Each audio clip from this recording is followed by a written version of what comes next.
जीत ले हम सारी दुनिया। बीच हमें आज बोने दो, रोज उसे थोड़ा बढ़ने दो। छू लेंगे आकाश हम, मन के विचार हकीकत बने। सिद्धि फल से आनंद देंगे, कोशिश कर बढ़े, सोच बुलंद करे।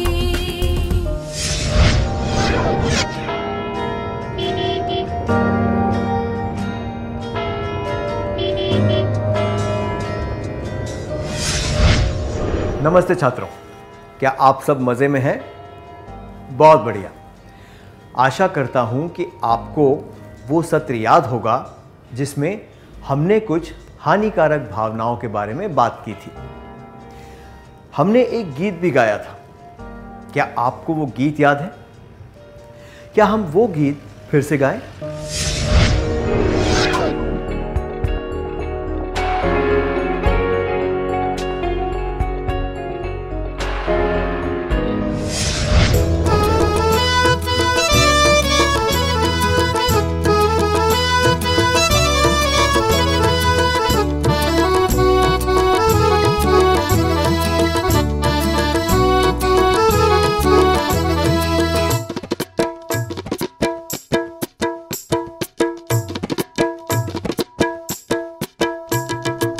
शाखा देख लता को जैसे जगे भावना, मिलन की जगे भावना, हमको जगे भावना। शाखा देख लता को जैसे जगे भावना, मिलन की जगे भावना, हमको जगे भावना। खुश देख खुश होना, खुश बस जाए, खुशी बस जाए, मन में खुशी बस जाए। क्रोध देख क्रोध आए, क्रोध खोले, क्रोध खोले, मन में क्रोध खोले। शाखा देख लता को जैसे जगे भावना, मिलन की जगे भावना, हमको जगे भावना। अद्भुत मुख देख आश्चर्य बढ़े, आश्चर्य बढ़े, मन में आश्चर्य बढ़े। भयभीत मुख देख भयभीत होत, भयभीत होत, मन भयभीत हो। शाखा देख लता को जैसे जगे भावना, मिलन की जगे भावना, हमको जगे भावना। आनंदित मुख देख आनंद खिले, आनंद खिले, मन में आनंद खिले। चिंतित मुख देख चिंता लगे, चिंता लगे, मन को चिंता लगे। शाखा देख लता को जैसे जगे भावना, मिलन की जगे भावना, हमको जगे भावना। शाखा देख लता को जैसे जगे भावना, मिलन की जगे भावना, हमको जगे भावना।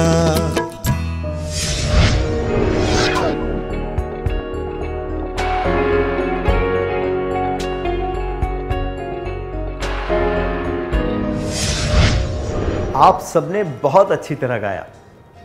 हमने सीखा था कि मज़ा, चिंता, अपमान, आश्चर्य, डर, गर्व, गुस्सा और खुशी ये कुछ मूल भावनाओं के नाम हैं जिन्हें सभी लोग महसूस करते हैं।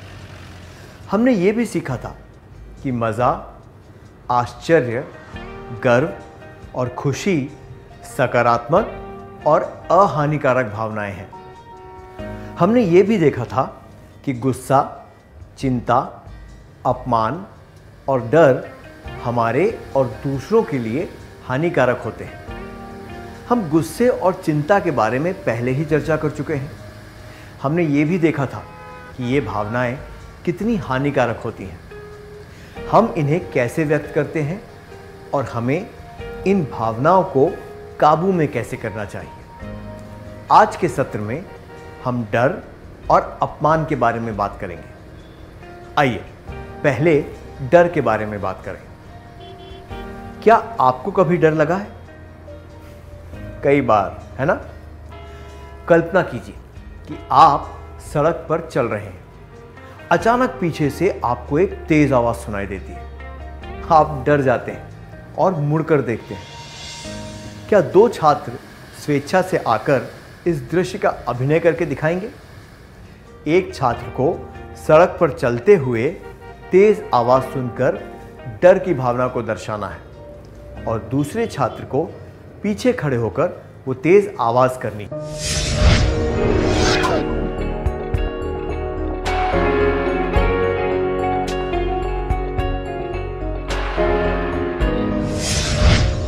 आपने बढ़िया किया, धन्यवाद। जब हम डरे हुए होते हैं तब हमारे दिल की धड़कनें बढ़ जाती हैं, शरीर में गर्मी आ जाती है, पसीना आने लगता है, शरीर कांपने लगता है, मुंह सूख जाता है और सोचने की शक्ति कम हो जाती है।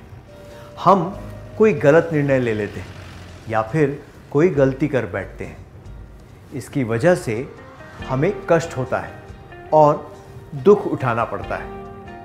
कई बार हमारे व्यवहार की वजह से दूसरों को भी परेशानी होती है। क्या अब हम एक कार्यकलाप करें? आपको किन परिस्थितियों में डर लगा है? क्या जोड़ियां बनाकर एक दूसरे को इस बारे में बता सकते हैं?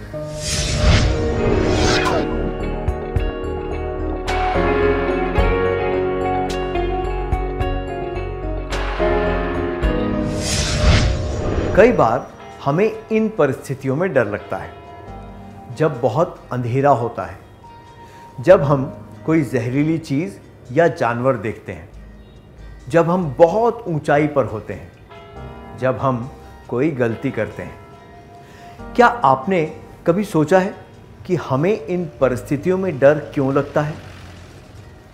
जब हम असुरक्षित महसूस करते हैं या हमें लगता है कि कोई खतरा है, तब हम डर जाते हैं।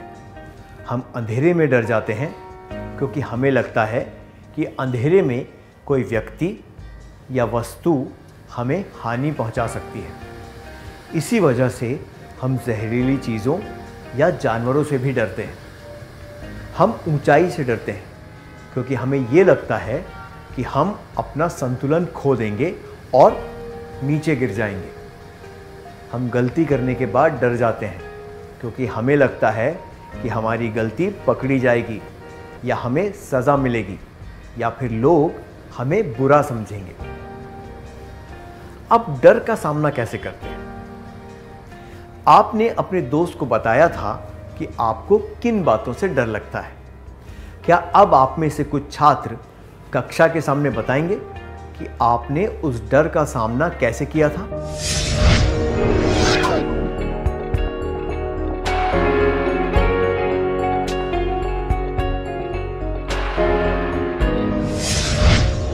अपने अनुभवों के बारे में बताने के लिए शुक्रिया। क्या अब हम देखें कि हम किस तरह से डर का सामना कर सकते हैं? जब हमें लगता है कि कोई चीज़ या बात हमें हानि पहुंचा सकती है तो हम डर जाते हैं। हमें ये लगने लगता है कि हमें किसी भी तरह की हानि नहीं पहुंचनी चाहिए। इस तरह की भावना मन में आ जाए तो हम सामान्य रूप से काम नहीं कर पाते। इसलिए हमें अपने डर को दूर करना सीखना चाहिए।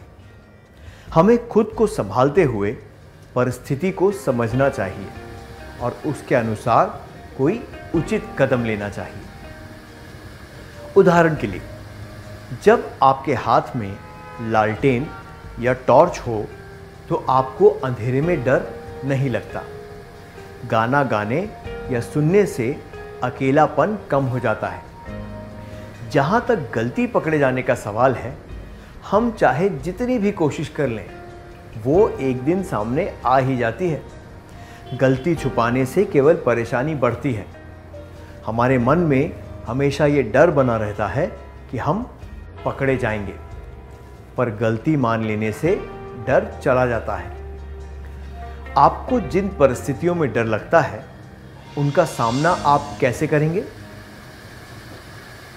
जब हमें डर लग रहा हो तब बहुत ज़्यादा घबराना नहीं चाहिए, बल्कि स्थिति को समझते हुए अगले कदम के बारे में सोचना चाहिए और उसके अनुसार काम करना चाहिए। अगर हमने कोई गलती की हो तो हमें अपनी गलती मान लेनी चाहिए ताकि हम आगे की परेशानी से बच सकें और इस बात का डर भी न रहे कि हमारी गलती पकड़ी जाएगी। आइए साथ मिलकर कहें, जब हमें डर लग रहा हो तब बहुत ज़्यादा घबराना नहीं चाहिए, बल्कि स्थिति को समझते हुए अगले कदम के बारे में सोचना चाहिए और उसके अनुसार काम करना चाहिए। अगर हमने कोई गलती की हो तो हमें अपनी गलती मान लेनी चाहिए ताकि हम आगे की परेशानी से बच सकें और इस बात का डर भी न रहे कि हमारी गलती पकड़ी जाएगी।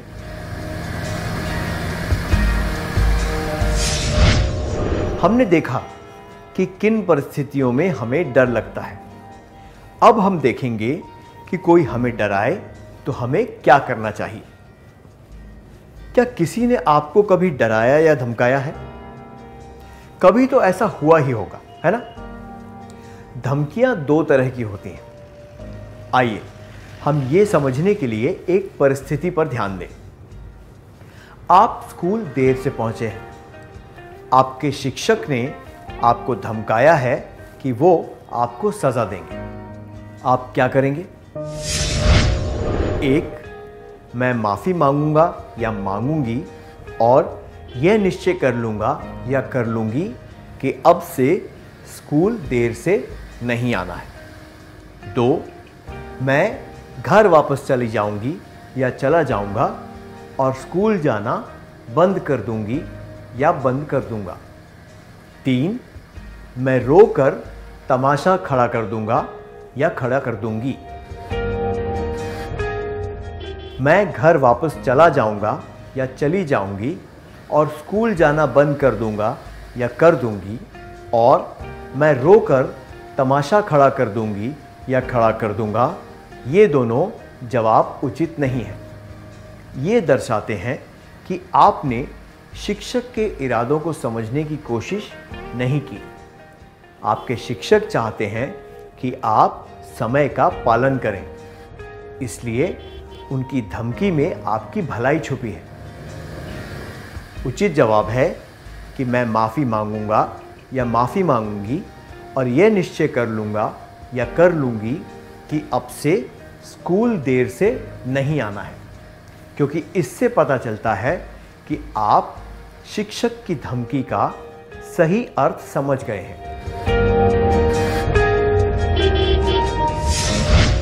कभी कभी हमारे माता पिता या हमारे शुभचिंतक हमारी भलाई के लिए हमें धमकाते हैं। ये धमकी ही होती है, पर ये हमारे भले के लिए ऐसा करते हैं। उदाहरण के लिए, अगर हमें परीक्षा में अच्छे अंक ना मिले और हम सभी विषयों में पास ना हों तो वे हमें धमका सकते हैं कि हमारा स्कूल जाना बंद करवा देंगे, या फिर वो हमें ये कहकर डरा सकते हैं कि सड़क पार करते वक्त ध्यान न देने पर हमारे साथ कोई दुर्घटना हो सकती है। ये सब बातें सही इरादे से कही जाती हैं और हमारी भलाई के लिए होती हैं। हमें उन इरादों को अच्छी तरह समझकर उचित तरीके से काम करना चाहिए। वास्तव में ये बातें धमकियां नहीं होती, बल्कि सही तरीके से दी गई चेतावनी होती है। उचित कारण के लिए दी गई चेतावनी कोई धमकी नहीं होती, वो तो केवल सावधान रहने के लिए कही गई एक बात होती है। आइए फिर से कहें, उचित कारण के लिए दी गई चेतावनी कोई धमकी नहीं होती, वो तो केवल सावधान रहने के लिए कही गई एक बात होती है।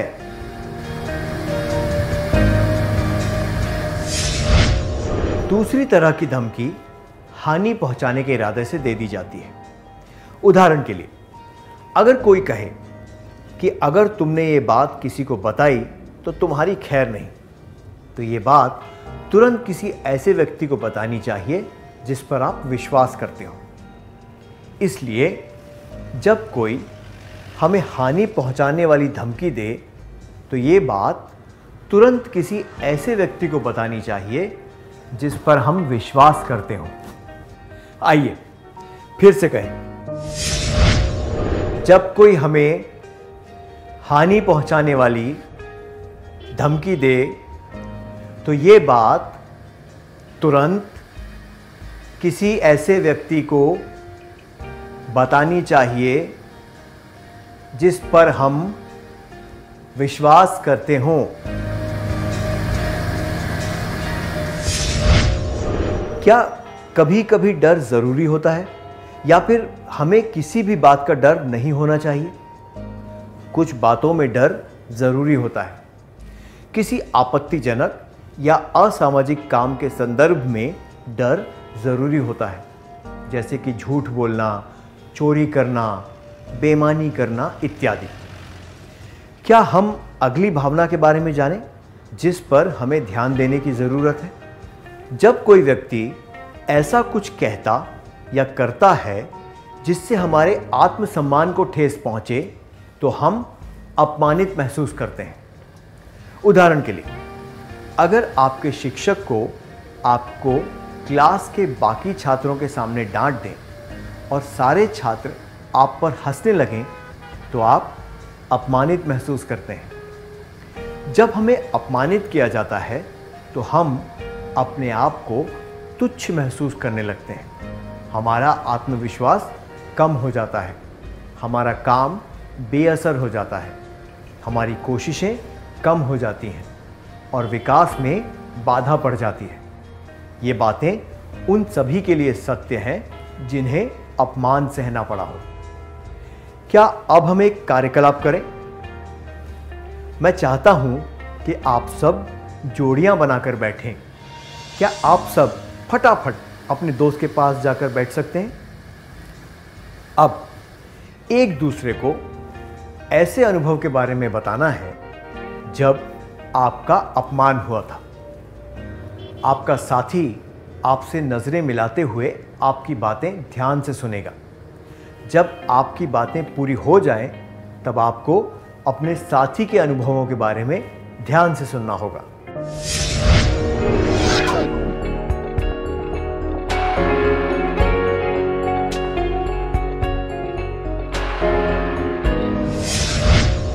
अपने अनुभवों के बारे में खुलकर बताने के लिए शुक्रिया। आमतौर पर लोग तब अपमानित महसूस करते हैं जब उन्हें उनके सांवले रंग, छोटे कद, शरीर, मोटा या बहुत पतला, या परिवार के सामाजिक स्तर के कारण चिढ़ाया जाता है।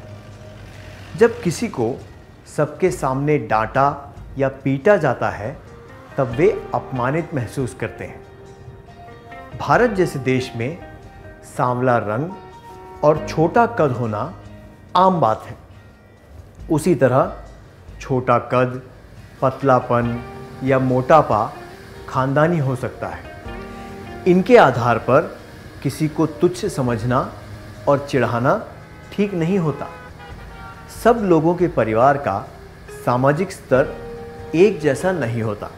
इसके कई कारण हो सकते हैं, इसलिए इसके आधार पर किसी को चिढ़ाना तो बहुत ही गलत होता है। अपने आप को तुच्छ महसूस करने के बजाय हमें परिस्थितियों को बेहतर रूप से समझना चाहिए। अगर किसी को सबके सामने डांटा या पीटा गया हो तो उस स्थिति पर गौर करना चाहिए और ध्यान रखना चाहिए कि भविष्य में ऐसा ना हो। अपमानित होने की वजह से जो दुख होता है वो हमें किसी विश्वसनीय व्यक्ति के साथ बांटना चाहिए। इससे हम बेहतर महसूस करेंगे। आइए अब अगली बात पर ध्यान दें। ऐसा नहीं है कि केवल हम ही अपमानित महसूस करते हैं। जाने अनजाने में हम भी कई बार दूसरों को अपमानित कर देते हैं। आइए इस परिस्थिति पर नजर डालें। रवि आपकी क्लास में नया आया है। वो थोड़ा लंगड़ा के चलता है। आपके दोस्त उसे चिढ़ाने के लिए उसके सामने लंगड़ा कर चलने के बारे में सोचते हैं। आप क्या करेंगे? एक, जब सारे लोग उस तरह चलेंगे तो मैं उन्हें देखकर जोर से हंसूंगा या हंसूंगी। 2, मैं वहां से चला जाऊंगा या चली जाऊंगी। 3, मैं अपने दोस्तों से कहूंगा या कहूंगी कि ऐसा नहीं करना चाहिए। जोर से हंसने का मतलब है रवि का मजाक उड़ाना और उसे अपमानित करना। अगर आप वहां से चले जाते हैं तो यह दर्शाता है कि आप रवि को दुख नहीं पहुंचाना चाहते, पर आप अपने दोस्तों का सामना करने की हिम्मत नहीं रखते। इस परिस्थिति में सबसे उचित जवाब होगा अपने दोस्तों को स्पष्ट रूप से ऐसा कहना कि वो ऐसा ना करें।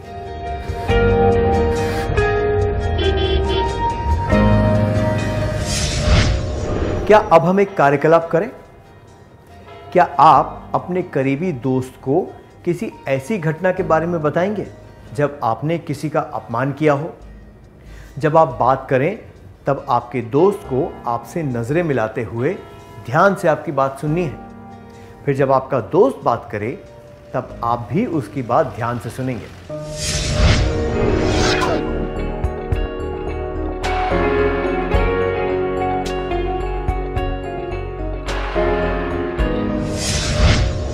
अपनी बात खुलकर बताने के लिए शुक्रिया। जिस तरह लोग हमें सांवले रंग, छोटे कद, मोटे या पतले शरीर या हमारे परिवार के सामाजिक स्तर के आधार पर चिढ़ाते और अपमानित करते हैं, उसी तरह कभी हमने भी उन्हें चिढ़ाया होगा, है कि नहीं?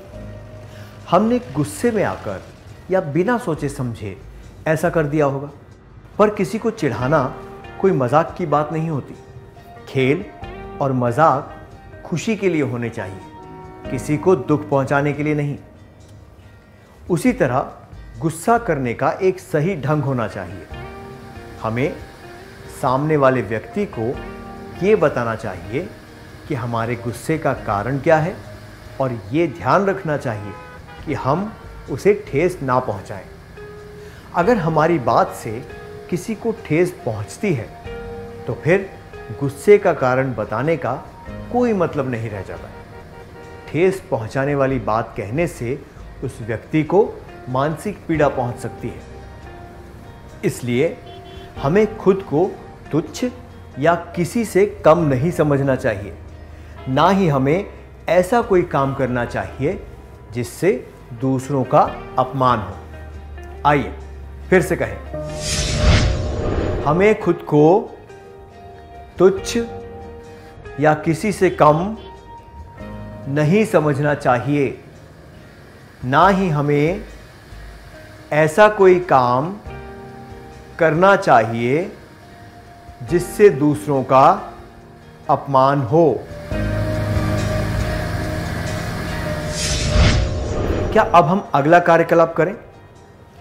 हमने सीखा था कि मजा, चिंता, अपमान, आश्चर्य, डर, गर्व, गुस्सा और खुशी, ये कुछ मूल भावनाओं के नाम हैं जिन्हें हम सभी महसूस करते हैं। हमने ये भी सीखा था कि हमारा चेहरा वो भावना दर्शा देता है जो हम महसूस कर रहे हैं। क्या ये संभव है कि केवल चेहरे को देखकर हम ये बता दें कि सामने वाला व्यक्ति क्या महसूस कर रहा है? आपको क्या लगता है कि ये संभव है? तो क्या हम इस बात को अभी जांच कर देखें? आपको एक के बाद एक कुछ चेहरे दिखाए जाएंगे, उसके साथ साथ कुछ भावनाओं के नाम भी दिखाए जाएंगे। क्या आप बता सकते हैं कि हर एक चेहरा कौन सी भावना दर्शा रहा है?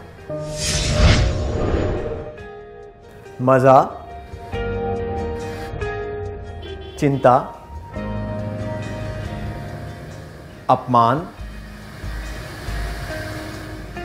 आश्चर्य, डर, गर्व, गुस्सा, खुशी।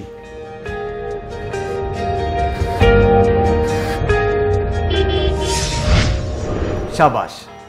चेहरों और भावनाओं के नामों को सही तरीके से मिलाने के लिए धन्यवाद। क्या अब हम आज के सत्र में सीखी बातों का सार संक्षेप कर लें? क्या आप एक एक करके मुझे सारी मुख्य बातें बताएंगे?